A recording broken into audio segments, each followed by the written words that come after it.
Levy का 19।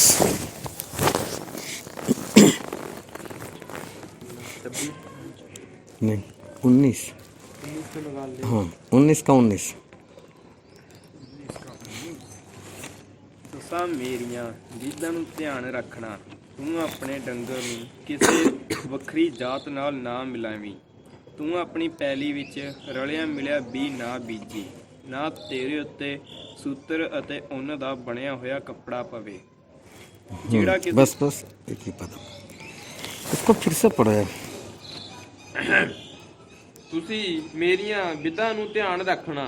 ਤੂੰ ਆਪਣੇ ਡੰਗਰਾਂ ਨੂੰ ਕਿਸੇ ਵੱਖਰੀ ਜਾਤ ਨਾਲ ਨਾ ਮਿਲਾਵੀਂ। ਤੂੰ ਆਪਣੀ ਪੈਲੀ ਵਿੱਚ ਰਲਿਆ ਮਿਲਿਆ ਵੀ ਨਾ ਬੀਜੀ।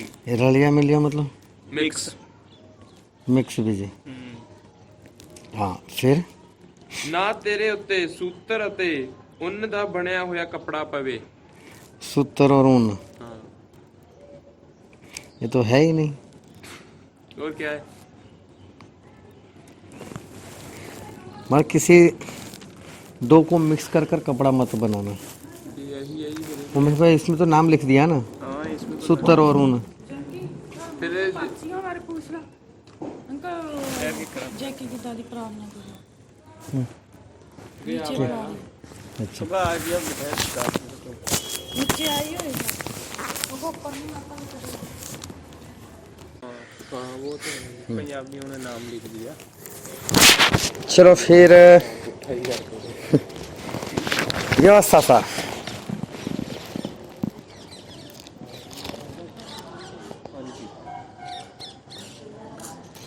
उसका 22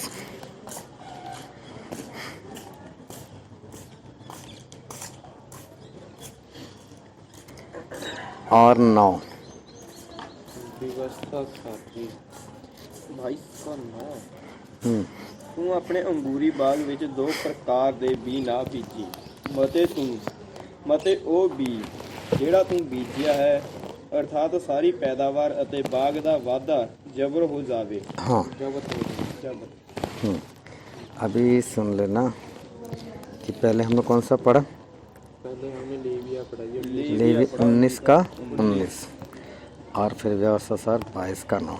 दोनों में एक ही बात लिखी हुई है कि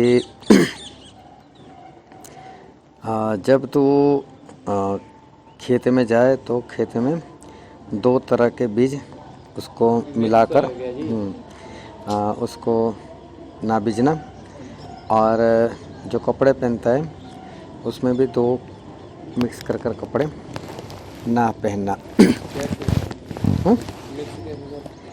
मतलब जिस तरह साथ में लिखा हुआ है ऊन और दूसरा क्या लिखा है सूत्र। मतलब ऐसे दो को मिलाकर मत पहनो। या ऊन पहनो तो ऊन पहनो या सूत्र पहनो तो सूत्र पहनो। दोनों को मिलाकर मत पहनो ऐसा परमेश्वर कहते हैं। तो मेरे भाई शुरू तो कर रहे हो नहीं ये बात कपड़े वाली। हाँ तो वही तो शुरू कर रहे हैं हम लोग वही तो पढ़े हम लोग। अभी वही देखने के लिए जा रहे कि ये सब है क्या, कि परमेश्वर ऐसा बोलते क्यों। अभी ये वचन जो है ना, ये वचन किसके लिए है कि जिसको परमेश्वर अपना काम करने के लिए चुनते हैं। जिनको परमेश्वर के खेत के अंदर काम करना है, खेत ये संसार है और परमेश्वर जिसका इस्तेमाल करना चाहते हैं उनके लिए ये बात की हुई है। तो पहले हम देखते हैं खेत के बारे में और बीज के बारे में। तो जब मैंने भी ये पहली बार पढ़ा था तो मैंने भी सोचा था, मैंने कहा परमेश्वर को इससे क्या लेना देना यार। हाँ और मैंने तो बहुत सारे ऐसे खेत देखे। हाँ आधे में कुछ लगाते आधे में और कुछ लगाते। हाँ तो मैंने बोला वो तो परमेश्वर बोलते ऐसा करेगा तो सब चला जाएगा तेरा, ये तो लोग कमाई कर रहे। तो परमेश्वर को इस बात से क्या लेना देना। तो ये सारी बातें कल भी मैंने जैसे बताया था कि बाइबल की सारी बातें ना आत्मा की बातें वो हाँ दिखने में जो है ना वो नहीं होता उसमें, लेकिन परमेश्वर जो समझाना चाहते हैं वो कुछ और है। और आत्मा की बातें सिर्फ आत्मा से सीखी जाती है। तो खेत जो है वो ये सारा संसार है और जो बीजने वाला है वो मनुष्य का पुत्र मतलब कि परमेश्वर के लोग हैं कि जो परमेश्वर के नाम से काम करते। बीज क्या है? बीज वचन है। अभी परमेश्वर की सेवकाएं करते करते बीज वचन है, तो हमें लोगों को वचन देने हैं। लेकिन परमेश्वर की सेवकाएं करते करते कई बार ऐसी परिस्थिति में हम लोग आते हैं कि उसमें जो भी पास्टर, जो भी परमेश्वर का दास होता है ना, वो फंस जाता है। क्योंकि परिस्थिति उसके सामने कुछ ऐसी आती है कि अब हम क्या करें, अब हम क्या करें। अभी वो नेपाली की बात करता हूँ, तो वो गिर गई। अभी गिर गए ना, तो सही में उसको बहुत चोट आई। तो मतलब बस ये अंदर ही चोट आई, ऊपर वाले 4-5 दांत कुछ ऐसे मुड़ गए अंदर, नीचे के 2 दांत तो पूरी तरह से निकल गए, मुंह में से काफ़ी खून निकला। वो लोग डर गए और सीधा भागे अस्पताल। जबकि उनका विश्वास यही है कि अस्पताल नहीं जाना है, बस हमारे परमेश्वर सब कुछ कर सकते हैं। अभी हुआ ही ऐसा उनके जीवन में कि उनको भागना पड़ा। वो लोग भागे, डर गए, तो डॉक्टर ने जो ऊपर वाले दांत थे उसको सीधा कर दिया और उसको लोहे से, उसके तार से उसको बांध दिया। नीचे के तो कहाँ गए वही नहीं पता चला, 2 निकल ही गए। अभी ये हुआ समझो कि दोपहर में उनका मुझे फ़ोन आया। दूसरे दिन आया तो वो भाई साहब रोने लगे, बोले ऐसा ऐसा हुआ है।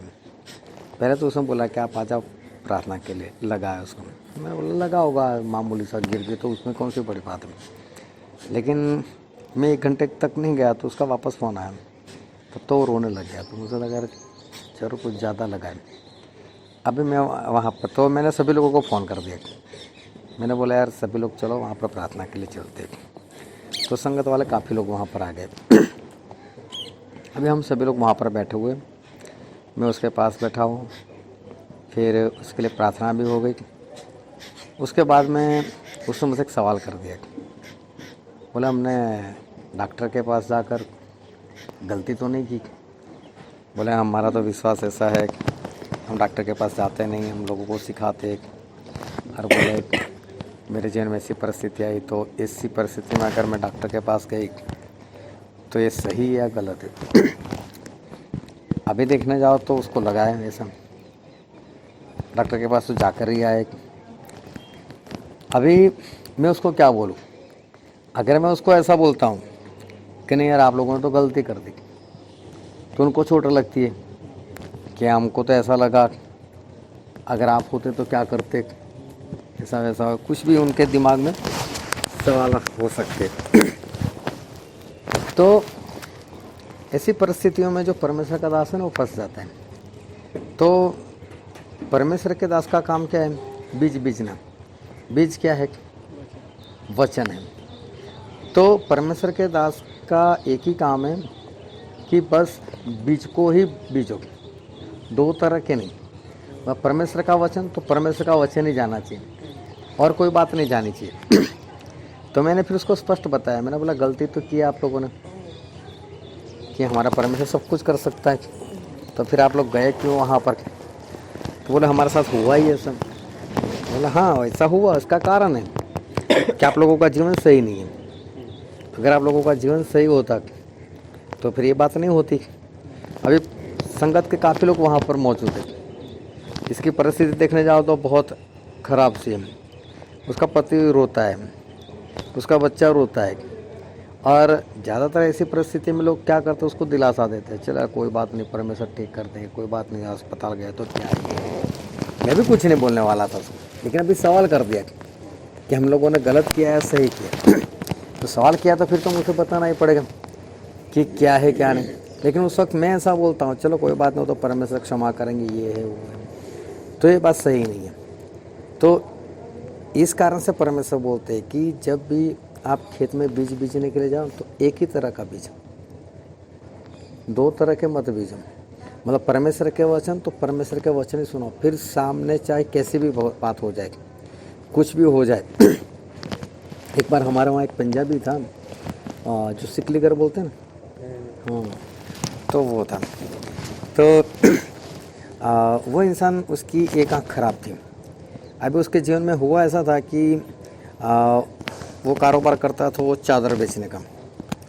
तो बीच में हमारा जो फतेहगंज वाला चर्च पड़ता था ना, तो वो कभी कभी वहाँ पर आकर बैठ जाता था। मतलब चर्च बाहर से खुला रहता था, अंदर तो नहीं जा सकता, लेकिन बाहर उसके आंगन में बैठ सकता था। तो वहाँ पर चर्च वाले कुछ किताबें भी रखते कि जिसको ले जाने तो ले भी जा सकता है, पढ़ना है तो पढ़ भी सकता है। अब इसको पढ़ना नहीं आता था, लेकिन फिर भी निकाल कर कभी फ़ोटो देखता था, फिर रख देता। इसको पढ़ना नहीं आता था। तो उसने एक बार वहाँ पर बैठकर परमेश्वर से ही प्रार्थना की, क्या परमेश्वर मैं तो ये पढ़ना चाहता हूँ, तो मैं तो कभी स्कूल गया ही नहीं, मैं कैसे पढ़ सकूँ। तो फिर मालूम नहीं, वो पढ़ने लग गया वो। तो उसको गुजराती, हिंदी और इंग्लिश तीनों लैंग्वेज आ गई पढ़ने। और गुजराती हिंदी समझ सकता था, लेकिन इंग्लिश समझ नहीं सकता, लेकिन पढ़ तो पूरी सकता था। ऐसे ही उसको आ गया। अभी चलते चलते उसकी दोनों आंखें खराब हो गई, उसको दिखाई देना बंद हो गया। तो वो लोग अस्पताल में गए। तो डॉक्टर ने बोला देख तो सकता है, इसका ऑपरेशन करना पड़ेगा। और एक आंख का ऑपरेशन का कुछ 7,500 बोला होगा। अभी चलो, ये इतने बड़े ज़्यादा पैसे भी नहीं हैं, लेकिन बात कुछ पुरानी है, उस वक्त कुछ ज़्यादा थे पैसे। दूसरी बात, उसकी कमाई नहीं थी इतनी, तो उसके लिए तो पैसे काफ़ी थे। तो उसने परमेश्वर से उस वक्त फिर प्रार्थना की। मैंने प्रार्थना की, जब मुझे पढ़ना आ गया तो क्या परमेश्वर ये भी कर सकते। तो उसने प्रार्थना की कि परमेश्वर मेरी एक आँख खोल दो, बस चाहे 2 आँख नहीं, लेकिन एक आँख तो खोल दो, मैं देख सकूँ। तो उसकी सही में एक आँख खुल गई। तो तब से उसका विश्वास जो है ना बन गया। अब एक बार वो चर्च में आया था, तो मैंने उसको देख लिया। मैंने बोला ये क्या कर रहा है, तो मैं उसको मिला। तो मैंने बोला भाई साहब आप यहाँ पर चर्च में? तो बोले हाँ मैं मानता हूँ उसको। मैं क्या जानते हो? तो उसने तो बाइबल की काफ़ी बातें बताई, शमूएल की बातें बताई, दाऊद की बातें बताई, अब्राहम की बातें बताई। मैं बोला बाइबल भी पढ़ा? बोला मैं पूरा बाइबल मेरा पढ़ा हुआ है। फिर उसने ये सारे गवाही मुझे बताई। फिर उसने बोला कि आप मेरे घर आ सकते हो? मैंने बोला आ सकता हूँ। तो फिर मुझे उसके घर पर बुलाया। तो उसकी भाई की जो पत्नी थी, तो उसको दुष्ट आत्मा था। चलो परमेश्वर ने हमारा इस्तेमाल किया उस लड़की में, इसका विश्वास और बढ़ गया। फिर ये मुझे ले गया उसकी बहन के परिवार में। अभी उसका बहन का परिवार कोई नहीं मान रहा है, तो ये मुझे वहाँ पर ले गया। बोले यार आप इनके लिए प्रार्थना करो। मैं ठीक है। तो हम उसके लिए प्रार्थना करते रहे। तो कभी भी वो मुझे फ़ोन कर देता था आप आ जाओ। फिर हम लोगों ने हफ्ते में एक दिन रख ही लिया उसके पास। तो हम बुधवार को जाते थे दोपहर में, और वहाँ पर ढोलकी बजाकर आराधना कर वहाँ पर प्रार्थना करते थे। अभी ले जाने वाला ये व्यक्ति था। अब एक बार क्या हुआ, मैं और हमारे संगत की एक लड़की थी मेरे साथ, हम दोनों प्रार्थना के लिए निकले थे। तो उधर की ओर निकले, मतलब चलो इसको भी मिलकर चलते हैं। तो उस दिन मालूम नहीं उनके घरों में क्या हुआ होगा, तो बहुत सारे पंजाबी इकट्ठे हुए थे। अभी हम लोग वहाँ पर गए, तो ये जो हम मुझसे वहाँ पर लेकर जाता था, तो वो तो यार बोलने लगा सभी के बीच में, बोलता है ये तो हमारा धर्म परिवर्तन करने के लिए आता है, ये तो हमको मसीह बनाना चाहता है।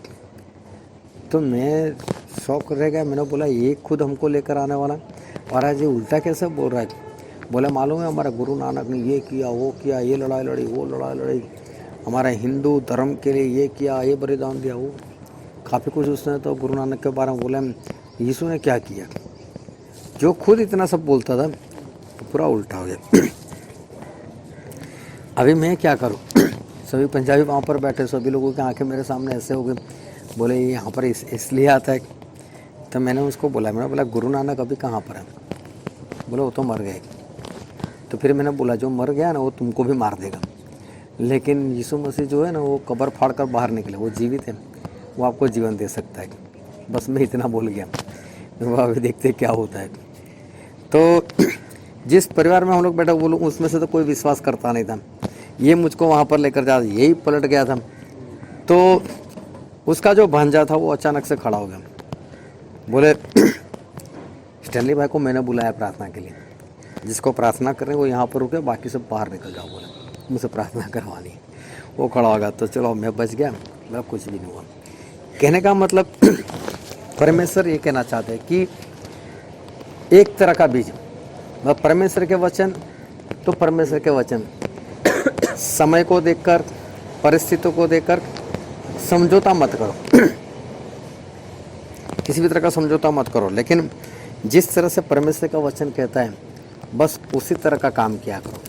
मतलब जो वचन सिखाते हैं, तो कई बार ऐसी परिस्थिति में हम लोग आते हैं ना कि उस वक्त वचन को सामने वाले को बोलना वो सही में हमारे लिए बहुत मुश्किल हो सकता है, क्योंकि उसकी परिस्थिति कुछ ऐसी होती है कि हम उसको उस वक्त परमेश्वर के वचन नहीं कह सकते। लेकिन अगर कहना पड़े तो फिर हम संसार की बातें नहीं कर सकते उसके साथ कि चलो कोई बात नहीं, परमेश्वर तुझे क्षमा करेगा, ये करेंगे, तुझे चंगाई देंगे, छुटकारा देंगे, ऐसा नहीं कर सकते। हमें तो परमेश्वर का वचन जो स्पष्ट कहता है उसी तरह से हमें स्पष्ट ही बोलना पड़ेगा। तू गलत है तो गलत ही है। एक बार मुहराना में ही ऐसा हो गया, तो मेरा वो पहला ही दिन था, मैं आया ही था, और उस दिन मालूम नहीं किसी के घर अमृत के सामने कोई परिवार था, नहीं वहाँ नहीं, थोड़ा आगे, मतलब उसके टेरेस के ऊपर बंदगी रखी थी। अभी बंदगी की उस वक्त कोई औरत जो थी मुहराना की थी, वो पहली बार आई थी। अभी उसका पति जो काफ़ी पैसे वाले, उसका पति का काम था ड्रग्स सप्लाई करने का, वो ड्रग्स सप्लाई करता था और साथ में शराब भी बहुत पीता था। और पुलिस वालों को भी मैंने ऐसा सुना था कि काफ़ी रुपये देता है ये सब काम करने के लिए। तो उसको मालूम नहीं, प्रचार बहुत पसंद आ गया, तो बोले कि कल आप आओगे? मैंने बोला ठीक है, आऊँगा आपके घर। तो दूसरे दिन वो बुला कर लेकर गए उसके घर। अभी मेरे दिमाग में तो यही था कि ये सभी लोग मसीह को मानने वाले हैं। अभी सही में वो तो पहली बार आई थी, मसीह को कोई नहीं मानता था घर में। मैं वहाँ पर बैठा, फिर उसकी पत्नी ने बताया कि मेरे पति के लिए प्रार्थना करो, ये शराब बहुत पीता है। अभी सही में उसका कारोबार ही कुछ ऐसा है, तो लोग उसके पास खड़े रहने से भी डरते हैं कि कहीं पुलिस आ गई तो। अरे भाई मैं उसके घर में बैठा था, तो मैंने तो उसको बोलना शुरू कर दिया, मैंने बोला शराब पीते हो ये अच्छी बात नहीं है। मैंने बोला देखो सूअर होता है, सूअर क्या खाता है, लेकिन फिर भी सूअर भी तो शराब नहीं पीता। मैंने बोला आप सूअर से भी गए गुजरे हो क्या, तो मैं शराब पीते हो? मैं ऐसा बोल रहा हूँ। पास्टर मगर से मेरे साथ है, उन्होंने मेरे से 2 बार हाथ मारा, लग गया होगा हाथ। मुझे जो भी बोलना था मैंने सब कुछ बोल ही दिया। उसके बाद में वो इंसान बोलते हैं मालूम है आप किसके सामने बोल रहे हो? मैं आपके सामने बोल रहा हूँ। फिर वो अपनी पहचान देने लगा, बोला मैं ये हूँ, लोग मुझसे डरते हैं। बोले मैंने बोला मैं क्या करूँ, जो है मेरे को बोल दिया यही है। बोले चलो कोई बात नहीं, जो भी आपके परमेश्वर ने मुझसे पता है तो ठीक है, मैं शराब छोड़ने का प्रयत्न करूँगा, परमेश्वर से प्रार्थना करो कि मैं छोड़ सकूँ। तो कहने का मतलब ये है कि परमेश्वर के वचन को किसी भी हाल में, किसी भी परिस्थिति में, लेकिन जो खेत है उसमें सिर्फ परमेश्वर के वचन को ही बीजना है और कोई काम नहीं करना है।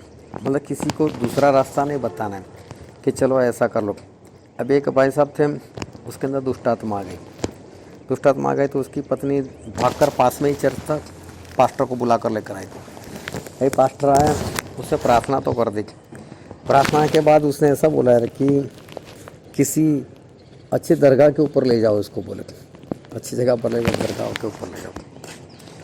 तो उसके बाद उन्होंने मुझे बुलाया, बोले देखो यहाँ पास्टर आया था तो बोलता है कि ऐसा बोलने लगा कि सब किसी दरगाह के ऊपर ले जाओ। मतलब ऐसा किसी को सुझाव नहीं देना है परमेश्वर के रास्ते को छोड़कर, चाहे कितना भी कठिन लगे, लेकिन कहीं पर भी किसी को उल्टा रास्ता नहीं दिखाना। फिर दूसरी बात परमेश्वर ने ये कही कि 2 तरह के वस्त्र, 2 बातें मिलाकर जो वस्त्र होते हैं ना, वो वस्त्र मत पहनो, 2 तरह के कपड़े मत पहनो। मतलब कपड़ा हमारा एक ही होना चाहिए। और प्रकाश की पोथी में लिखा है उसका 19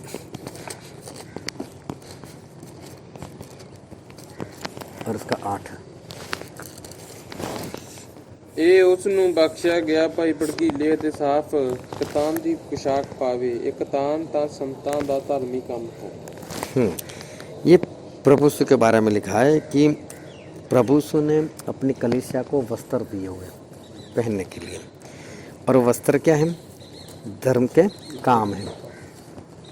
मतलब परमेश्वर कोई वस्त्र पहनने की बात नहीं कर रहे हैं, दो तरह के वस्त्र।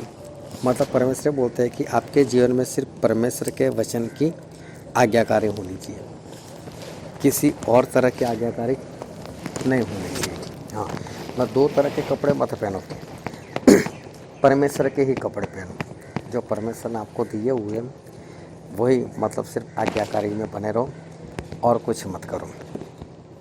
तो हमें जो आज्ञाकारी करनी है वो सिर्फ और सिर्फ परमेश्वर की करनी है और किसी की नहीं। और किसी के नहीं का मतलब अलग से होता है। और लूका पढ़ो, लूका 14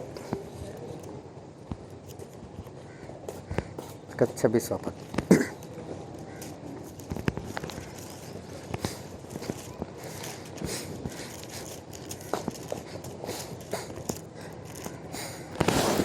ਜੇ ਕੋਈ ਮੇਰੇ ਕੋਲ ਆਵੇ ਅਤੇ ਆਪਣੇ ਪਿਓ ਤੇ ਮਾਂ ਤੀਵੀਂ ਅਤੇ ਬਾਲ ਬੱਚਿਆਂ ਤੇ ਭਾਈ ਭੈਣ ਨਾਲ ਸਗੋਂ ਆਪਣੀ ਜਾਨ ਨਾਲ ਵੀ बैर ना रखे तो वो मेरा चेला नहीं हो सकता। मतलब उसको सभी के साथ बैर रखना पड़ेगा। तो हमारा परमेश्वर सही में बैर रखने की बात नहीं करते, लेकिन उनके कहने का मतलब ये है कि पहले मैं बाद में ये सब लोग। मतलब जब मेरा काम करना है और माता बोलती है नहीं पहले ये काम करो बाद में परमेश्वर का कर ले, तो बोले ये नहीं हो सकता। मैं बोलूँ ये काम करना है और पिता बोले कि नहीं बेटे पहले ये काम करो, तो बोले ये नहीं हो सकता। माँ बाप के अधीन रहना है, लेकिन जब परमेश्वर के अधीन होना है तब माँ बाप बाद में। तब माँ बाप को स्पष्ट होकर है नहीं मैं आपकी आज्ञा करे इस वक्त नहीं कर सकते, ये काम मैं ये काम मैं बाद में कर लूँगा, अभी मुझे परमेश्वर का काम करना है, मुझे इस काम से निकलना है, इसलिए मैं अभी ये काम नहीं कर सकता। फिर साथ में उसका पति हो या पत्नी हो, चाहे उसकी भी जो भी समस्या है, उसका भी जो भी काम है, वो भी नहीं, पहले परमेश्वर फिर ये सारे काम। फिर उसका 33वां पद पढ़ो। तो इसी तरह तो अड्डे ਵਿੱਚ ਹੋਵੇ ਕਿ ਜੋ ਆਪਣਾ सब कुछ ना त्याग के मेरा चेला नहीं। क्या करें, सब कुछ ना त्याग के। हाँ, परमेश्वर के लिए सब कुछ त्यागना है। त्यागने का मतलब ये नहीं कि सब कुछ छोड़ दो, लेकिन वो सब कुछ बाद में है, पहले कौन है, पहले परमेश्वर है, बाकी ये सब कुछ हमारे जीवन में उसके बाद में है। तो सबसे पहले हमारे जीवन में परमेश्वर होने चाहिए। तो हमारे परमेश्वर जो है ना वो इसी तरह से काम करते हैं। एक बार मेरी पत्नी की बर्थडे थी, तो मैं भी उस वक्त मेरे पास भी कोई काम नहीं था, तो मैंने बोला चलो हम लोग कहीं पर बाहर जाते हैं। तो हमारा वहाँ एक बड़ा सा गार्डन बना हुआ है, उस जगह को आजवाब बोलते हैं। तो वहाँ पर कुछ डांसिंग फुहारे भी रखे सब कुछ, तो मैंने बोला चलो हम परिवार के साथ वहीं पर चलते हैं। तो सभी लोग तैयार भी हो गए, बस हमको निकलना था। तभी मुझसे एक फ़ोन आ गया। तो फ़ोन आ गया तो मुझे बोलते हैं कि स्टैनली क्रिश्चियन बोल रहे हो। अब मेरा मैं कौन पीछे लगता है, बोलता है क्रिश्चियन। मैंने बोला कोई है तो कोई अनजान। मैंने बोला हाँ मैं वही बोल रहा हूँ। तो बोल रहे यार मैं तो इंस्पेक्टर बोल रहा हूँ।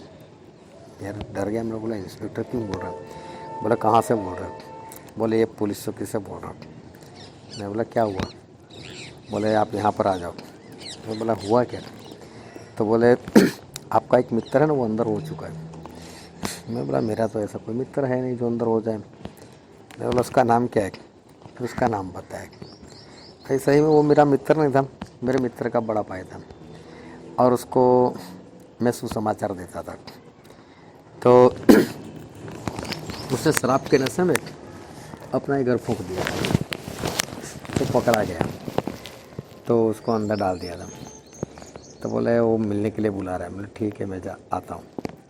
अब मैं वहाँ पर चला गया तो मुझे पता चला उसको छुड़ाने वाला कोई है नहीं। तो बोले अपना राशन कार्ड लेकर आओ और मुझे छुड़ाओ। मैं ठीक है चलो।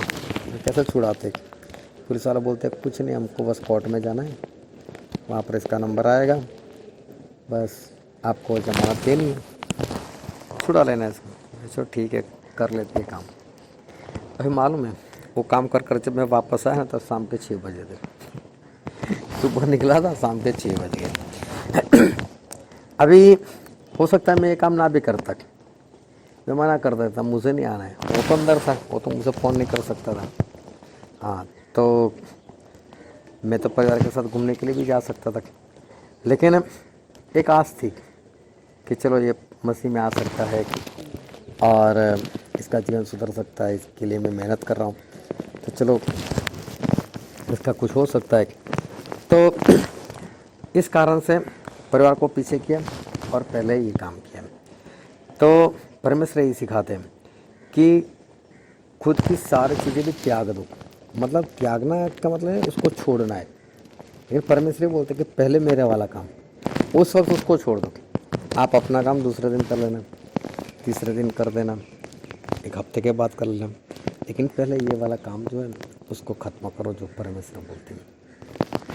तो जब परमेश्वर आपको ये सपने बता रहे, ऐसे विज़न बता रहे हैं कि जिसमें परमेश्वर आपका इस्तेमाल करना चाहते हैं, तो इसमें आपको दिमाग में रखने वाली बात ये है कि दो तरह के बीज, मतलब परमेश्वर वाला बीज और दूसरा बीज। खेत में तो चाहे जो भी लगाओ, परमेश्वर को उससे लेना देना नहीं है। परमेश्वर को ये बीज से लेना देना है कि इसके साथ समझौता मत करना, चाहे कैसी भी परिस्थिति आ जाए, लेकिन उसको सिर्फ परमेश्वर के वचन से ही बात करनी। चाहे वहाँ पर परमेश्वर के वचन उसको कड़वा लगे, चाहे उसको तलवार के समान लगे, चाहे हथौड़े के समान लगे, चाहे उसको उस वक्त बुरा लगने वाला, चाहे जो भी है, लेकिन सिर्फ परमेश्वर के वचन। और परमेश्वर के वचन आपके जरिए जब उसके पास जाएगा, वो असर तब करेगा जब आपने एक ही तरह के कपड़े पहने होंगे, मतलब कि सिर्फ वचन की आज्ञा करें। अगर आपके अंदर वो नहीं है, आपका चाल चलन इधर है, फिर कुछ भी जाकर किसी को सिखाओ, हो सकता है वो हमारा अपमान ना करें, लेकिन वो सोचेगा तो यही, यार खुद को सुधार ले पहले फिर मेरे पास आ। तो ये बात याद रखनी है कि खुद का जीवन कैसा है और खुद ने कौन से कपड़े पहने। तो जो परमेश्वर ने कपड़े दिए बस वही कपड़े, और फिर मत्ती निकालो उसका 10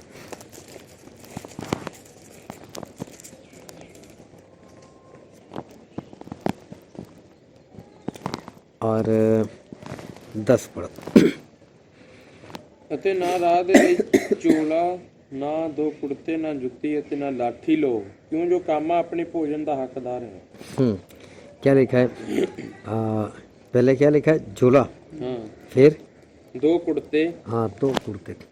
अभी देखो, मैंने जब ये पहली बार पढ़ा था तो मैंने बोला यार किसी के घर रुकना पड़ा तो क्या करें, कुर्ते तो लेने ही पड़ेंगे यार, 2-4 लेने ही पड़ेंगे।